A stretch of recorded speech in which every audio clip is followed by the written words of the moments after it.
Je rappelle que nous sommes à notre 4e journée d'action, que cette action elle est menée par le collectif de la lettre ouverte et appuyée évidemment par certains syndicats. Et d'ailleurs j'en profite pour remercier tous les syndicats qui sont ici présents et qui nous ont donné la force. Merci à vous.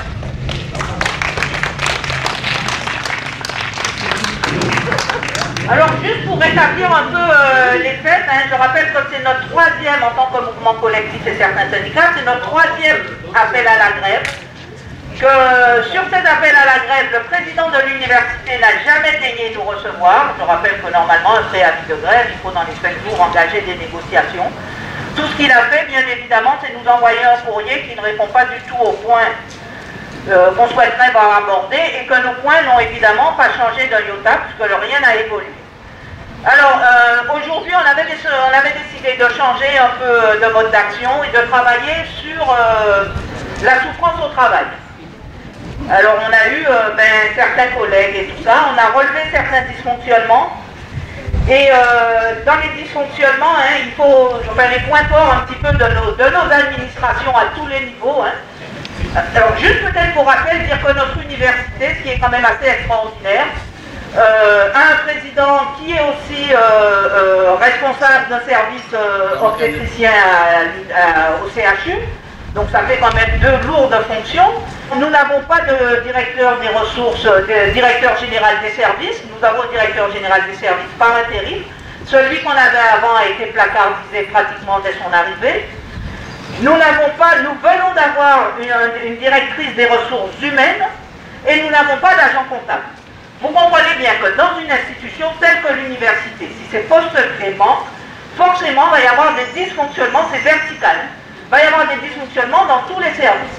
Alors quand il y a des dysfonctionnements dans tous les services, certains chefs de service se permettent finalement de faire un management par le harcèlement en menaçant les agents de les mettre en service disciplinaire, en changeant du jour au lendemain la fiche de poste des agents, en faisant des menaces verbales, des menaces physiques, en calomniant les agents, et pour certains en les infantilisant.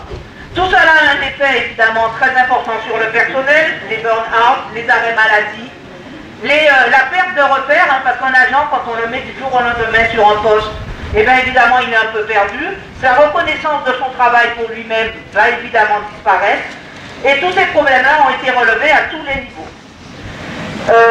Nous, ce qu'on propose pour y remédier, alors je vais un peu vite, et peut-être qu'on pourra détailler après, nous, ce qu'on propose pour y remédier, c'est d'abord, il y a des instances dans notre université, il y a des CT, il y a des CHSCT. Ce qu'on demande, c'est que ces instances soient respectées. Ces instances ne sont pas respectées, le fonctionnement de ces instances, le président il arrive et il donne l'ordre du jour. Si les agents demandent à ce que certaines choses soient mises à l'ordre du jour, évidemment, ils refusent. Nous avons même appris, mais nous avions déjà dit ça dans le mémorandum qu'on a fait il y a plus d'1 an, que certains agents du CHSCT qui ont fait remonter des difficultés aux membres du CHSCT ont reçu un avertissement. Je veux dire, si le CHSCT, c'est pas son rôle de mettre en exergue ces dysfonctionnements, et en fait, on ne sait pas à quoi ils servent. Donc personne n'a confiance dans ce CHSCT. Donc ce qu'on veut, c'est que les instances soient respectées, CHSCT pour la souffrance au travail, toutes les instances pour lesquelles sont nos élus. On demande aussi à ce que les bilans sociaux de l'université soient faits et publiés. À notre connaissance, le dernier bilan social date de 2018. Voilà. On n'a pas celui de 2019, on n'a pas celui de 2020. Quand on discute avec les agents, on voit bien que les arrêts maladie augmentent, mais on n'a pas de retour. Et même quand ils font des arrêts maladie, on discute avec eux. Ils nous disent, mais on ne sait pas ce qu'on fait. On ne sait pas ce qu'on fait des données qu'on fait remonter. Voilà, c'est perdu, c'est honte. On demande aussi, on tient à avoir une audit externe des risques psychosociaux à l'université. On ne fait pas confiance à l'intérieur, donc on veut que ça soit une audit externe et on veut participer. Qui au choix de la société qui fera cette audit externe, qui à la manière dont cette audit externe sera faite. Et puis on propose aussi, pour y remédier aussi, qu'à la rentrée des vacances de Pâques, on fasse, donc c'est une des actions immédiates qu'on fera, qu'on fasse des AG une assemblée générale entre midi et 2 où on invitera tous les agents avec certains juristes et certains syndicats, bien évidemment, pour qu'ils expliquent aux agents quels sont leurs droits par rapport aux plaintes et qu'est-ce qu'ils peuvent faire. Voilà. Donc je pense que j'ai fait le tour.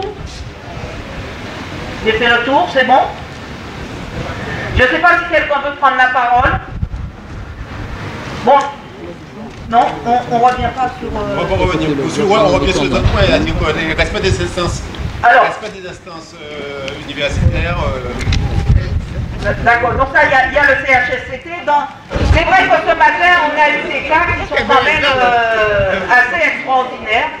Et il y a un cas qu'on n'a pas énoncé peut-être, hein, qui sont...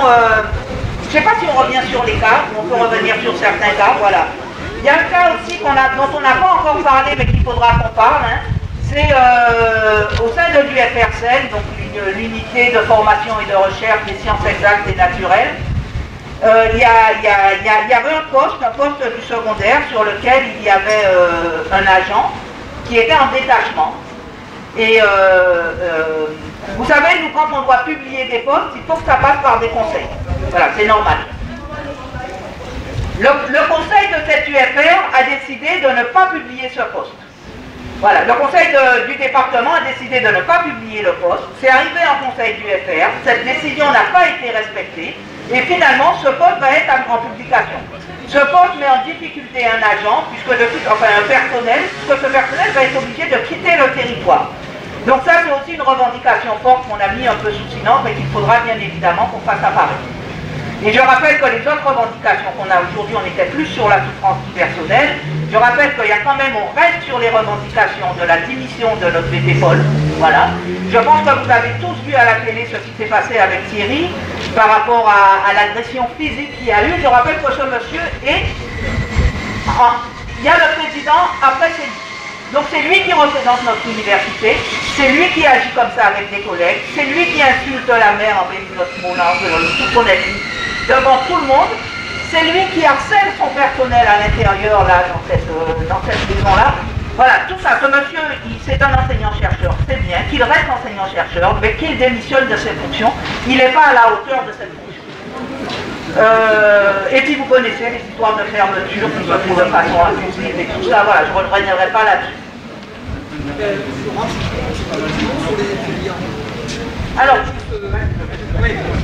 vous avez, certains d'entre vous, entendu sans doute notre cher président hier soir, une des choses les plus choquantes, c'est qu'il faisait comprendre que nous ne nous occupions pas des étudiants. Il n'y a que lui qui s'en occupe en fermant des formations, etc. Donc je voudrais simplement qu'on ne les oublie pas.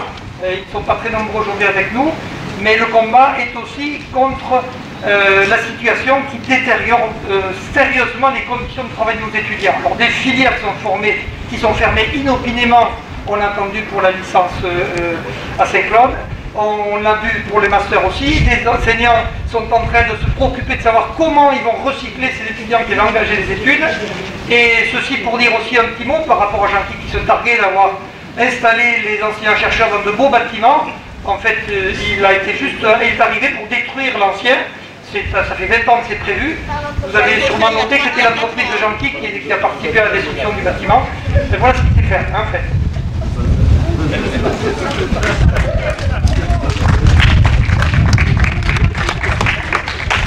Bon, juste pour revenir, parce que j'en ai pas trop parlé, vous avez tous entendu aussi parler notre président des formations ingénieurs et qui se glorifie un petit peu c'est son combat de tous les jours, hein. C'est son combat, si on l'écoutait, c'est son combat de tous les jours de créer une école d'ingénieurs au sein de notre université. Alors, monsieur le président ne s'est jamais battu, bien au contraire, pour qu'on ait une école d'ingénieurs à l'université. Depuis sa présidence, avant, juste un petit rappel quand même, hein, cette idée d'école d'ingénieurs, elle est née avec feu Alex Merrill. Il y avait Rudy Blombou, Sarah Gaspard, Enguerrand Grandchamp et moi-même. Et ça date de 2007, sous l'impulsion de la région. On avait décidé, et la région nous a beaucoup aidé à l'époque, je crois que c'était M. Victor Alvarez qui était là, nous a beaucoup aidé à monter cette formation ingénieur. Voilà. Et puis voilà, on est un département, donc on n'est pas une école, mais on forme des jeunes ingénieurs qui s'intègrent bien sur le territoire. Voilà, ça demande un boulot monstre aux collègues. On y arrive, on peine.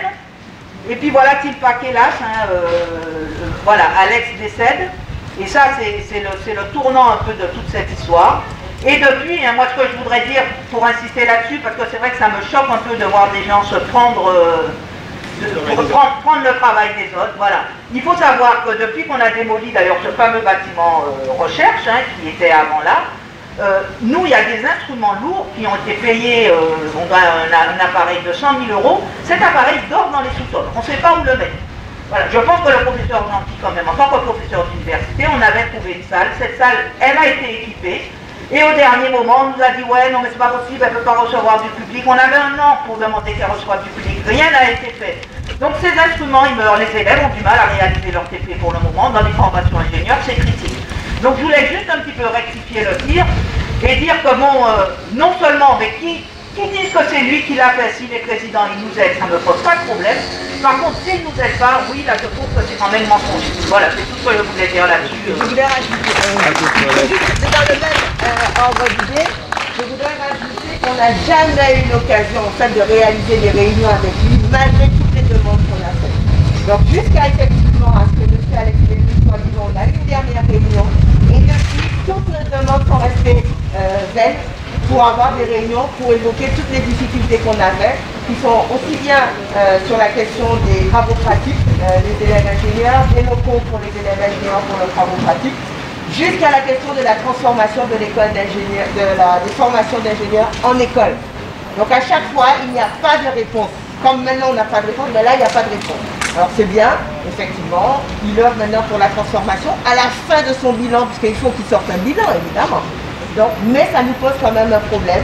Et donc nous aimerions qu'il nous aide et qu'au quotidien, nous n'aurions pas toutes ces difficultés et qu'il joue son rôle qui serait un rôle de facilitateur pour les formations et pour la recherche à l'université. C'est ça les gars. C'est que donc Gentil parlait hier soir. Et c'est parlé hier soir, c'est lui qui fait tout le butin. Ouais, c'est comme c'est lui qui fait tout le butin, mais comme on voit, c'est que nous ne pouvons pas passer pour des agitateurs. Nous pouvons passer pour un petit pourcentage. Mais à le petit pourcentage de ça, on peut voir quand même qu'il y a des gens qui ont monté des projets de recherche qui sont en place, c'est un petit pourcentage de ça. Il y a des gens qui ont créé des écoles d'ingénieurs, des gens qui aiment des PLSH, c'est un petit pourcentage. Et combat ces gens-là, ça, c'est des combats qu'il a depuis des années. Tous les gens qui ont voir qui sont là, avec les pendant tout le monde, c'est nous qui l'avons depuis des années. Donc, on combat d'individus qui vous aiment pour la présidence. Nous avons mis, à part contre gentil, nous avons mis. On va trouver contre gentil. On va nous mettre contre une méthode de gouvernance. On met un mode de gouvernance, méthode de gouvernance et qui n'est pas forcément en faveur à projet à la Guadeloupe. Parce qu'à l'unité territoire, petit Guadeloupe, petit Martinique, nous avons des problèmes à chlordécone, nous avons des problèmes de jeunesse. Il n'y a même pas de stagiaires. Mais concrètement, qui voit à l'université, à leur territoire, qui a des problèmes comme ça. Qui sait à quel moment, nous, en tant qu'universitaires, nous, c'est des chercheurs, nous d'accord pour discuter, nous d'accord pour parler. On nous parlait des problèmes à la Guadeloupe, on nous parlait des hautes de Sargasses, on nous parlait des problèmes à chlordécone pour associer nous, enseignants-chercheurs, pour nous porter des projets pour résoudre tous ces problèmes-là. Ça, nous, on l'a attaqué partie bois. Nous, on critique, on connaît l'UNESCO, et nous, en tant que chercheurs en partie bois, on va parler avec Suédois, on va parler avec Canadiens qui spécialisent à Boca. À quel moment nous avons formé jeunesse, nous, les critiques, nous créons une licence pour ça, on prend une réponse pour licence professionnelle. C'est un bon licence professionnelle qui répond à ces problèmes patrimoniaux à la Guadeloupe. Donc c'est des problèmes là, ça, nous en tant qu'universitaires, nous avons des questions, des problèmes très concrets à réaliser à la possibilité des territoires, même si c'est la Caraïbe, c'est des points là, ça, et les réponses pour l'instant de la gouvernance, pas à hauteur à combat, pas à hauteur à ambition à l'université sur le territoire. Voilà.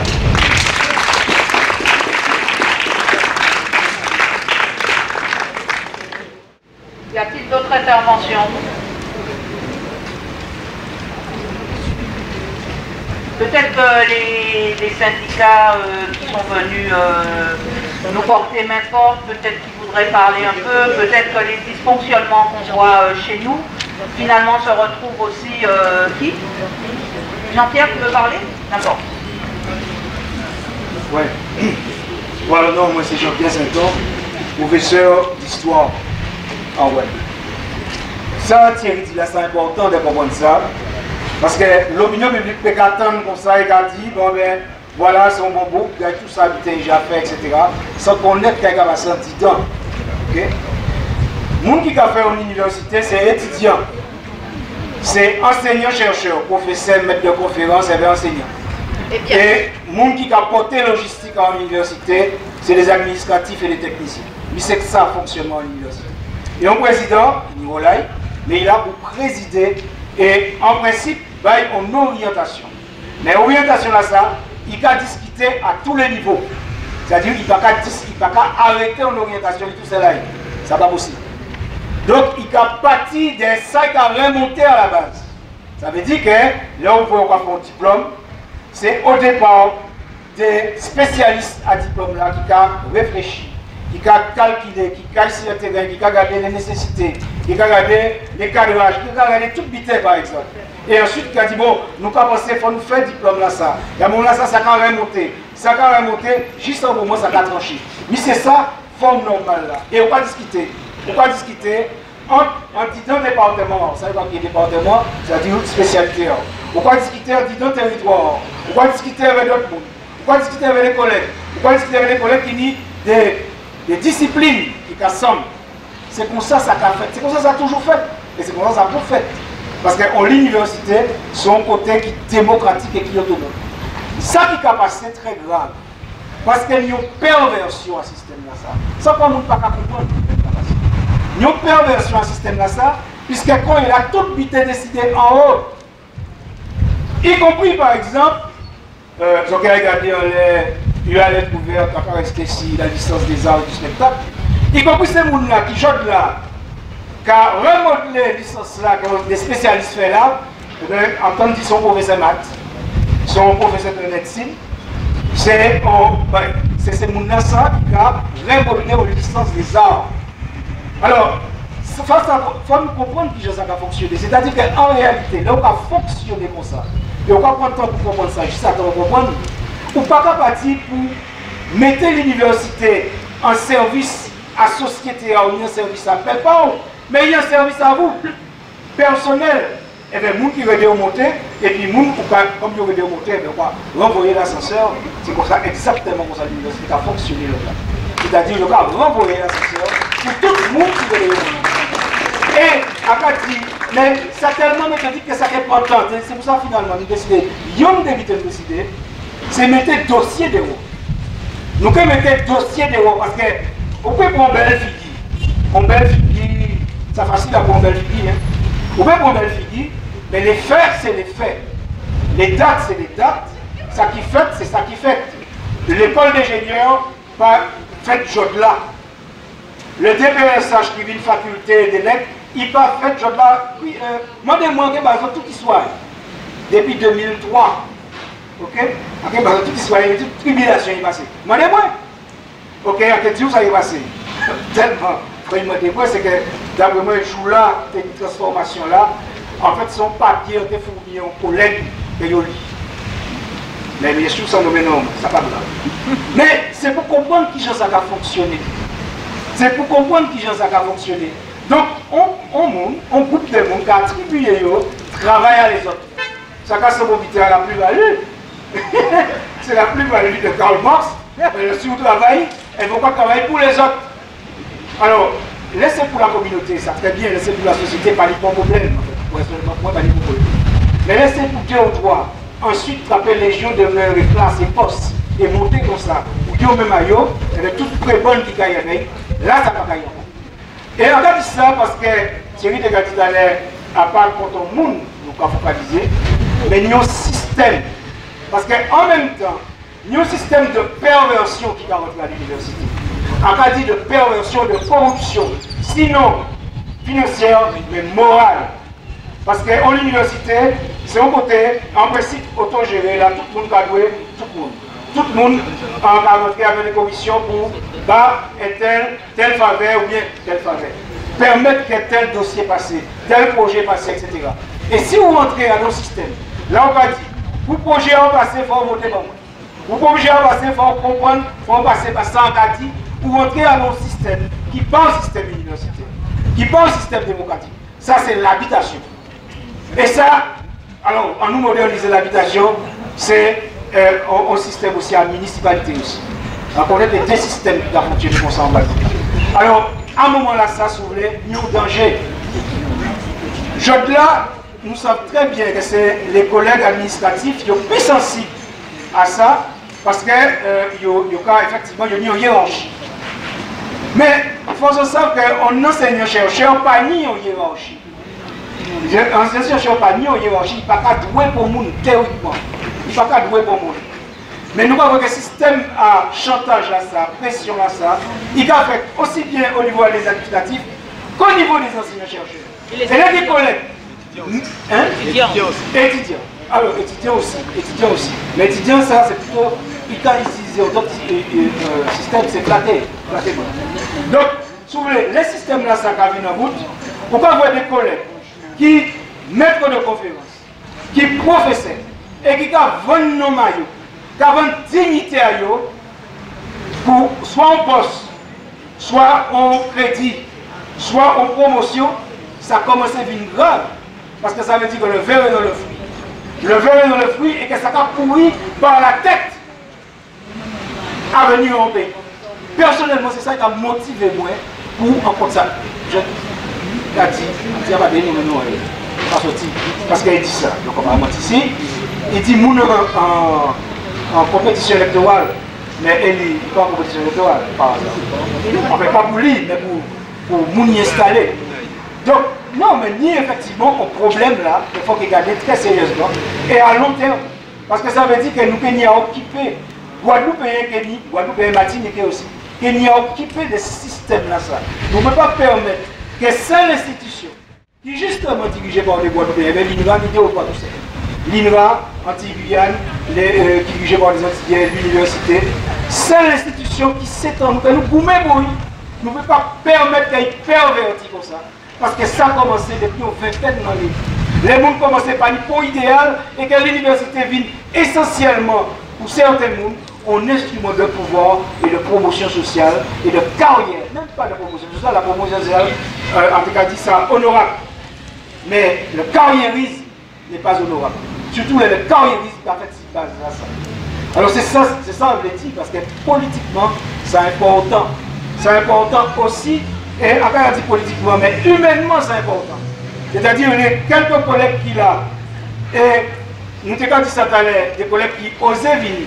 Mais il n'y a pas de monde, si vous voulez, dans l'administration centrale, ou bien dans l'administration à l'école, ou bien dans les facultés, qui savent ça, ils ne peuvent pas voir ça. Ils soient victimes, ils soient témoins. Parfois, ils sont complices. Parce qu'ils sont obligés complices, parce qu'ils ont fait pression sur eux.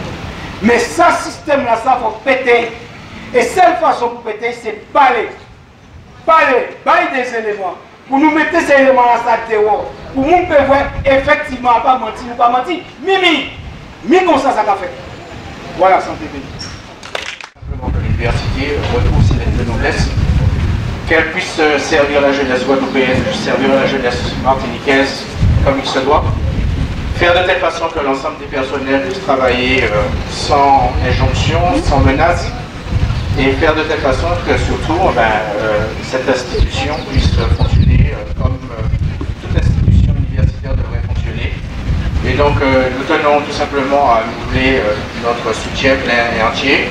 Nous sommes partie prenante au niveau de la FSU puisque le SNESUP et le SNASUP ont à chaque fois qu'il fallait déposer le préavis de grève pour faire de telle façon que l'ensemble des revendications des personnels soit donc portée à la gouvernance et surtout qu'elle soit satisfaite. Et donc avec l'ensemble des organisations syndicales, signataires du communiqué de presse qui est sorti hier, nous sommes présents avec vous et nous serons donc là chaque fois qu'il le faut pour faire de telle façon que vos revendications aboutissent et que demain vous puissiez travailler tranquillement dans cette université et faire de telle façon que les jeunes de ce pays puissent tout simplement évoluer favorablement et réussir. Voilà.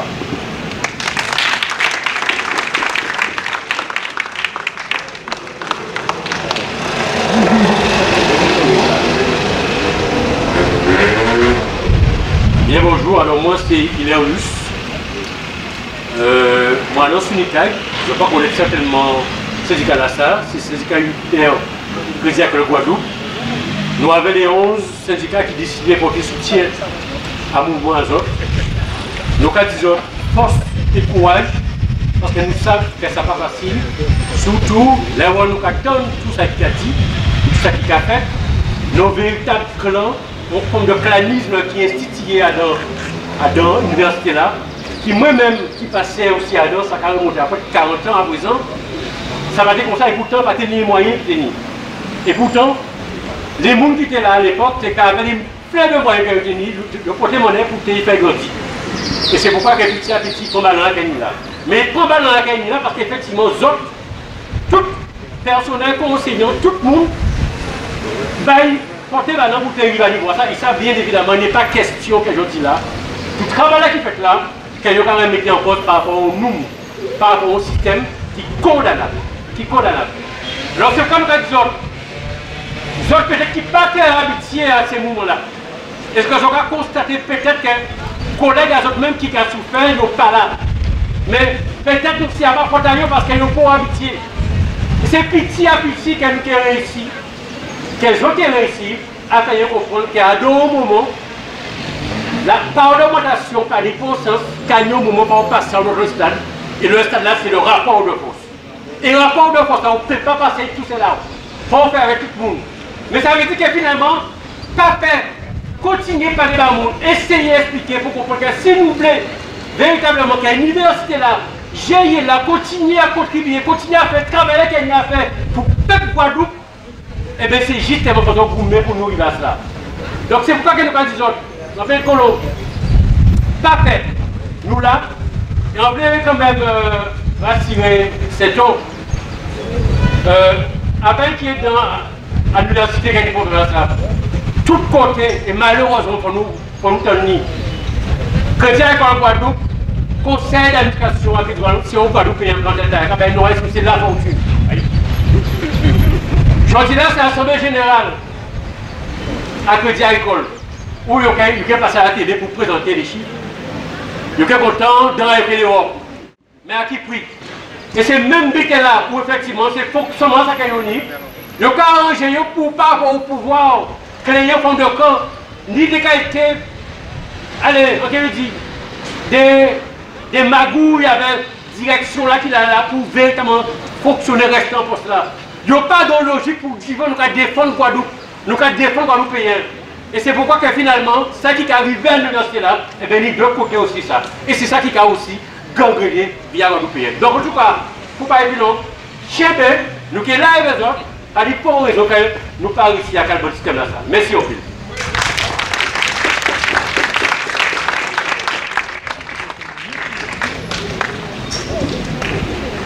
Oui,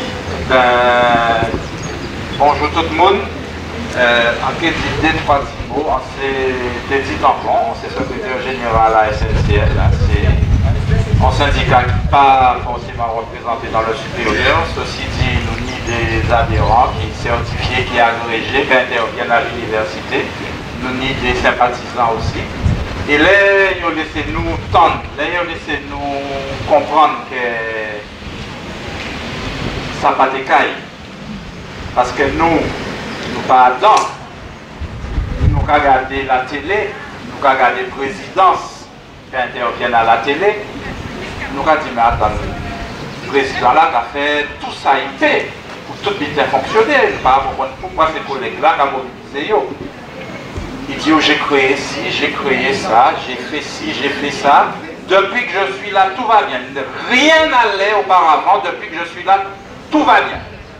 Et en même temps, nous, les collègues à l'université, qui ont dit nous mettre souffrance au travail, fermeture de poste, nous avons dit nous, nous avons un mail nous les matins là, dit nous pas affecter là encore, nous tel côté. Chercheurs en nous, qui ont dit nous, mais ça fait des années que je m'implique au travail. Je fais de la recherche dans tel domaine, dans des domaines, ils ont dit comme ça, que la cellule qui s'occupe du budget recherche est fermée. Il n'y a plus, machin, on a décidé de garder sous le coude les dossiers et vous n'aurez plus de subventions pour travailler. Alors même que nous avons des problèmes de nature importante en Guadeloupe, on peut citer CO2, la pollution, ça, gaz, machin, nous n'y en nous ici dans qui tête à bien formé, qui travaille, qui proposer des solutions et on va trouver nous-mêmes, quand ils ont arrêté sous prétexte que vous pas rentrer en plan là, sous prétexte que vous avez un avis divergent. Non, c'est pas normal. Nous à l'université quand même. Moi, là, quand on le mot université, on va penser universalisme, on va penser humanité, on va penser bien-être pour les gens qui travaillent là. Envers petit en nous, nous envoyer l'université. Ce sont nos enfants qui vont à cette université. Ce sont nos enfants sur lesquels nous devons compter demain pour que ce pays avance. Si, à la base, on gangrène cette université pour faire en sorte que nos gamins ne puissent plus trouver un avenir ici, et qu'en même temps on se dit, j'entends dire que la population est vieillissante, donc forcément on va fermer des structures. J'entends dire qu'on ne nous remet pas à temps des bilans d'utilisation des fonds donnés, c'est pour ça qu'on ferme. Et en même temps, les collègues vous assurent qu'ils reçoivent des directives et qu'ils répondent à ces directives. C'est pas normal. Ce n'est pas normal. Et je ne serai pas trop long quand j'entends parler de souffrance au travail à l'université. Des collègues qui sont maltraités, j'ai eu quelques échos par rapport à ce que les collègues viennent me dire, je dis c'est pas normal. Par contre, ce qui est normal, c'est que vous nous trouviez à vos côtés, nous les 11 organisations signataires qui sont présentes aujourd'hui et qui ont décidé de vous soutenir dans votre mouvement.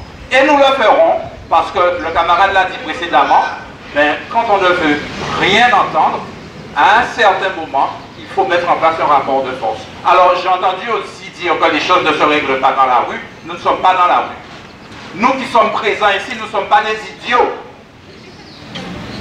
Je suis prof, je sais ce qui se passe à l'université, je sais ce qui se passe dans mon pays, et si je dois faire appel à mes compatriotes pour faire en sorte que cette université fonctionne correctement, eh bien nous allons mobiliser les organisations syndicales dès lors qu'il le faudra.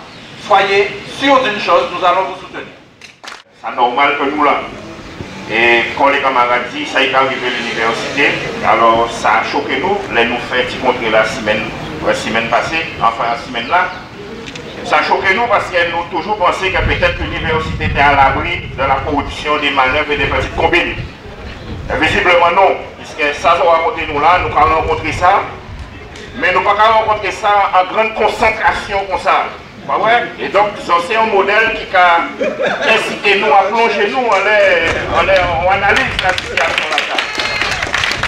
Parce que ça, au niveau des organisations syndicales, nous toujours qu'à mettre en avant la défense de l'intérêt général et la défense du service public.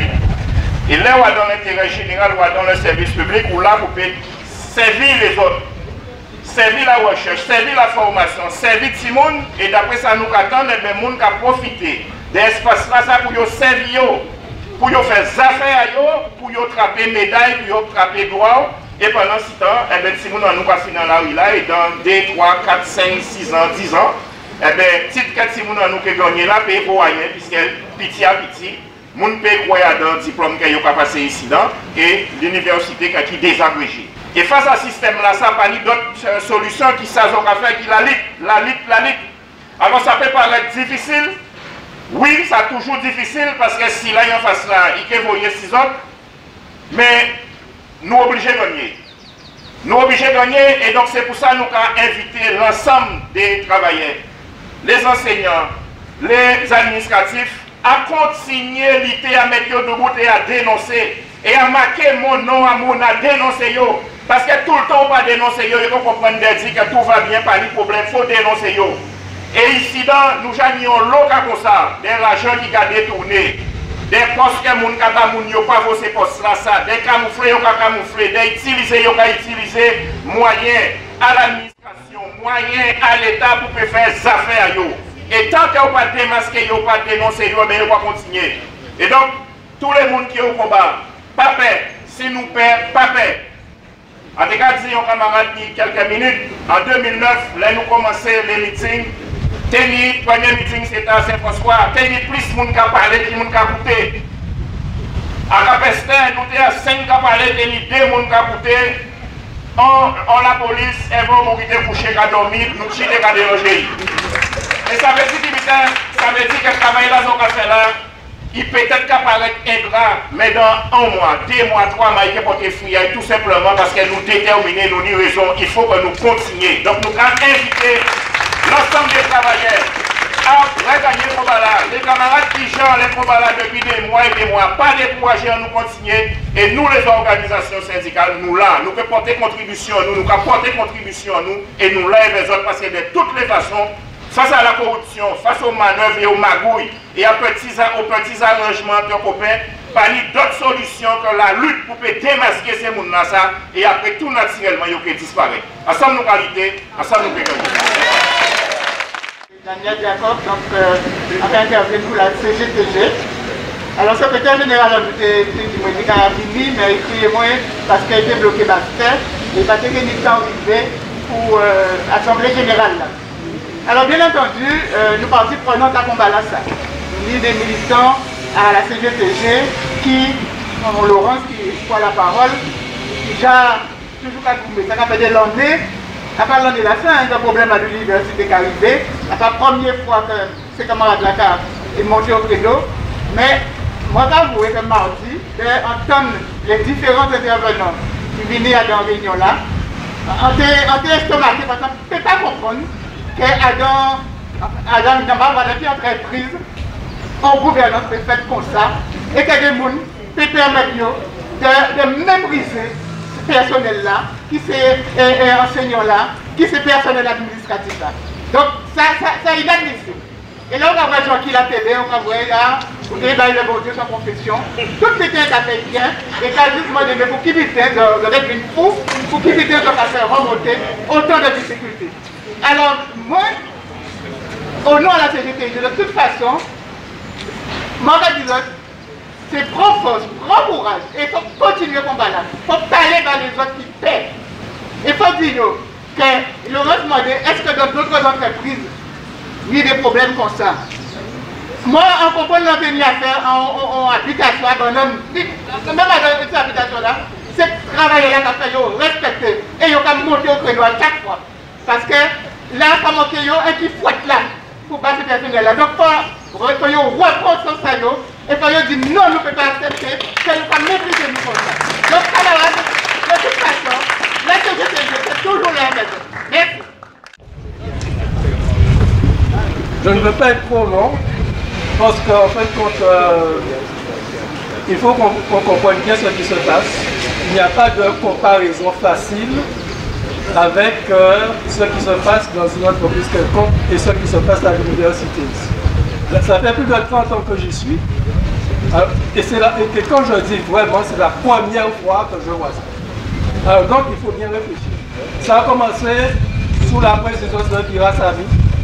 Un certain nombre de personnes est venu la débarquer. Ce sont les mêmes qui se sont mis ensemble pour faire élire Pascal Sapache. Ils se sont accaparés de tout, des promotions à tirer la rideau. Après, il y a eu Feu Alex Méry qui s'est présenté à la présidence. Il faut savoir que Jean-Jules Rassamier, c'était Paul Martinique, Pascal Sapache, Paul Martinique. Les gens qui sont à la tête de l'université actuellement se sont entendus avec Alex Méry en disant que bon, si tu arrives après moi, tu me soutiens. Eh bien, Alex Méry est arrivé avant. Ceux qui sont là nous envoient une SMS pour dire que l'accord ne tient plus. Alors, comment ne viennent pas me dire que la Martinique a fait 11 ans de... Non, ce sont ceux qui sont là qui ont donné la présidence. Ça, c'était pour les gens qui ne sont pas au courant. Il fallait que je le dise. Ces gens de conneries de 11 ans, non, on a donné la présidence avec un calcul très simple. Si toi, Alex Méry, tu es président, moi, je ne serai pas président. Et l'année prochaine, ce sera le plus dans la Martinique, je ne serai jamais président. Mais si je fais passer une présidence de la Martinique, la présidence après, je serai. Bon, ça c'était un premier point. Deuxième point, pour revenir à mon introduction. J'ai cherché, quand je n'ai pas compris. Ça fait 30 ans que je suis là, je ne comprends pas. Je vois des gens qui sont assis sur une manche et qui sont en train de signer la manche. Je me dis, c'est quoi qui est le problème? Alors, je suis allé sur Internet, j'ai cherché s'il y a des cas dans des universités où ça se passe, où ça se passe dans des entreprises, je ne comprends pas ce système. Et en même temps, j'ai un frère qui m'envoie une petite vidéo de 5 minutes, je ne lui ai rien demandé. Je suis sur Internet en train de chercher. Et je vois que mon téléphone n'a pas la réponse. Ça s'appelle la kakistocratie. Alors, un chercheur de l'université d'Oxford en 2005 a publié un bouquin sur la gouvernance par l'incompétence. Et c'est ça qu'on appelle la kakistocratie. Alors, qu'est-ce qu'il a pris? Ce chercheur a pris deux exemples dans le monde entier. La mafia et l'université. Ah ben oui, la mafia et l'université. Pourquoi dans le monde entier, le gars a pris deux exemples, la mafia et l'université. Vous aurez remarqué à l'université, c'est pas de l'argent public. Donc les gens, c'est pas leur problème. Et quand j'ai commencé à analyser à travers cet axe, j'ai compris. Qu'est-ce qui se passe? On a dit la création de dettes. On a 10 candidats qui se présentent sur un poste. Qui on va choisir? Le premier, pas forcément. Le deuxième, non. Le troisième, non. C'est celui, le plus de compétent, c'est celui qui va vous devoir tout à vitam aeternam. Et c'est ce qui se passe à l'université. Et c'est là le problème. Parce que quand ça va se passer une fois, deux fois, trois fois, dans une petite université comme ça, à la fin, qu'est-ce qu'on va laisser pour les jeunes? Qui va les encadrer? En plus, on corrompt les étudiants, on leur promet des postes, on leur fait gagner des concours qui ne foutent rien, parce que moi je les connais, je leur dis encore. C'est une connerie. Comment quelqu'un qui a 6 mois de test peut venir aller avoir un prix sur des gens qui ont déjà 2 années dans ces écoles? Moi, je les connais, moi, pour un connard. Non, je n'accepte pas ça. C'est de nous prendre pour des cons. Ouais, je ne suis pas un con. J'ai tout fait pour ne pas être con. Alors donc on ne reconnaît pas beaucoup en con. C'est de manière d'acheter les gens. Les jurys sont pipés. Comment? Les jurys sont pipés. Voilà, tous les jurys, alors qu'est-ce que le président On avait pris le pari que de toute façon c'est lui qui l'aurait gagné. Attendez, je vais vous expliquer. Maintenant, avant, comment ça se passe pour faire un recrutement? Eh bien, les enseignants-chercheurs dans les départements, on se concertait, on envoyait les plus compétents, on proposait des noms, on cherche des noms à l'extérieur aussi pour recruter avec un profil. Mais qu'est-ce qu'il a demandé? Il a dit maintenant, à partir de maintenant, c'est moi qui propose les personnels internes.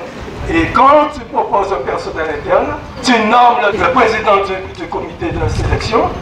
Personne ne peut passer parce que s'il y a égalité, la voix du président compte ou pas vrai. Alors c'est ce qui se passe maintenant. On recrute des gens qui vont voter parce que ces gens-là sont en campagne depuis sous sa vache.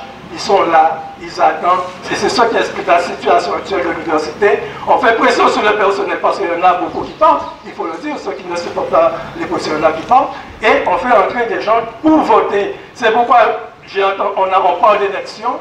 C'est parce que ces gens-là sont toujours dans une campagne électorale. Alors voilà ce qui se passe. En dernière analyse, ce qui va rester, c'est qu'on aura une université, en fin de compte, ce sont les personnels les plus modestes qui seront peut-être obligés d'envoyer leurs enfants parce qu'ils n'ont pas les moyens de les envoyer au Canada.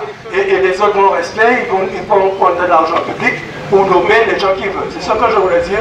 C'est ça qui explique les choses anormales qu'on regarde, qu'on ne comprend pas. C'est ce qu'on appelle la kakistocratie, le management par l'incompétence et création de dettes pour toujours avoir la main sur les gens. Et ceux qui résistent, on les casse avec des pressions comme on voit. C'est ça. C'est pas le moment.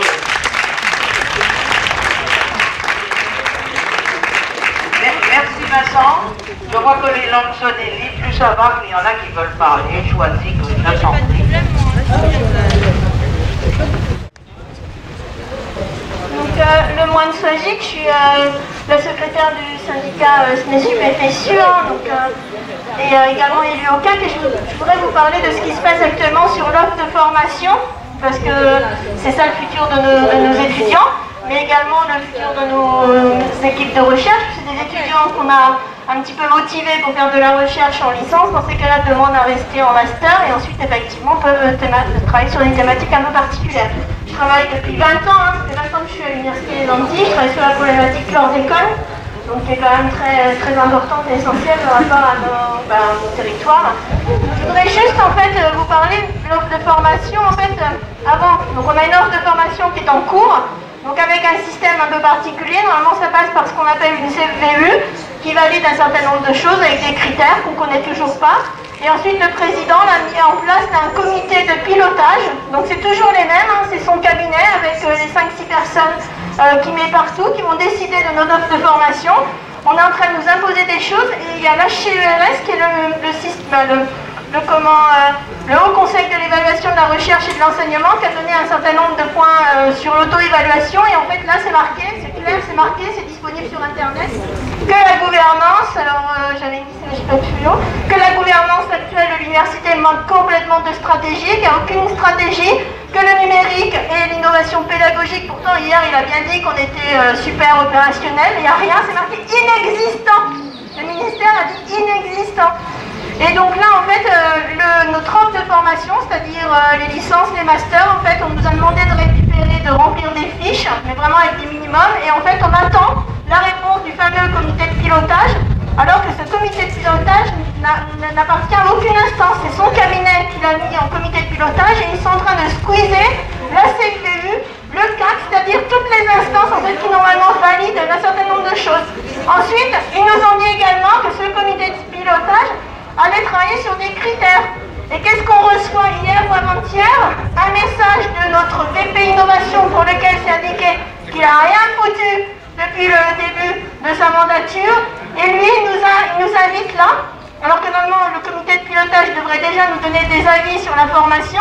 Ils nous disent qu'il manque de données pour faire leur évaluation. Donc en fait là, ce qui est en train de se passer, c'est qu'il y a des critères que eux-mêmes vont décider et ce ne sera pas les critères que normalement toute universitaire va choisir, c'est-à-dire l'importance pour la région, les demandes des étudiants d'ouvrir telle et telle formation et aussi valoriser les équipes et les compétences pédagogiques qui existent sur les pôles Martinique et Guadeloupe.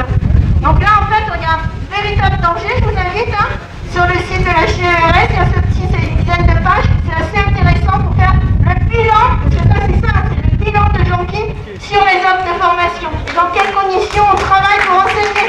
Alors juste pour dire, hier j'ai été très choquée de l'entendre dire qu'en fait on se fichait des étudiants. Je suis désolée, on a fait le choix depuis déjà plusieurs semaines de faire une grève sans bloquer.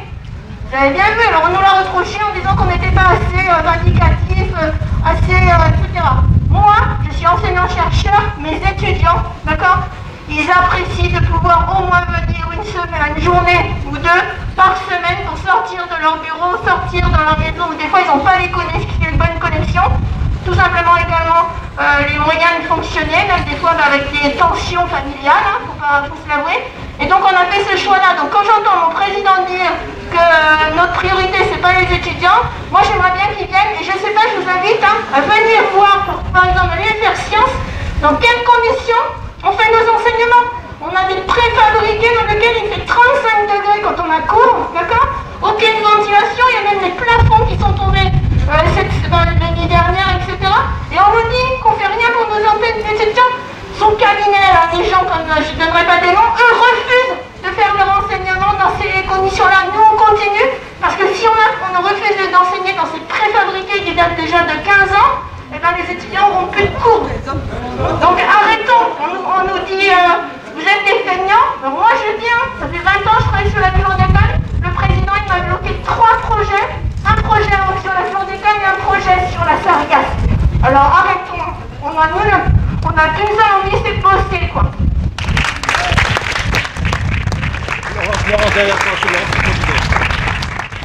J'ai dit que le président n'a jamais répondu à l'intersyndicale, ça c'est un fait. Mais quand même, certains syndicats de l'université, dont certains dont nous faisons partie, lui ont demandé quand même un rendez-vous pour discuter de la souffrance au travail. Donc il nous a accordé ce rendez-vous, on ne sait pas encore sous quelle forme, on ne sait pas comment ça va se passer. Il nous a accordé ce rendez-vous lundi à 10h30. Donc j'appelle le personnel, je ne sais pas combien de temps ça va durer, de toute façon on vous tiendra, comme on dit avec WhatsApp, très rapidement informé, mais à venir dans une AG de restitution de cet entretien avec le président. Voilà. Et ensuite, je pense qu'à partir de là, on verra quelle suite donner au mouvement. Et je crois que j'ai un peu... Ah oui, cet après-midi, pour les collègues qui veulent, on a alors le collectif de la lettre ouverte, bien évidemment, Mais si d'autres collègues veulent s'associer avec nous, on va avoir une réunion en visioconférence avec les collègues de la Martinique pour justement préparer cette fameuse réunion de lundi. Voilà, et je vous remercie tous. Alors, parce que j'ai oublié, évidemment, lundi, ça serait bien, on ne sait pas encore si c'est en présentiel ou en distanciel, mais on va demander à ce que ça soit en présentiel, que les collègues soient là sous la gloriette pour nous soutenir et on fera l'AG à ce moment-là. Voilà, en tout cas, merci à vous tous et lundi, on saura quelle forme donner au mouvement.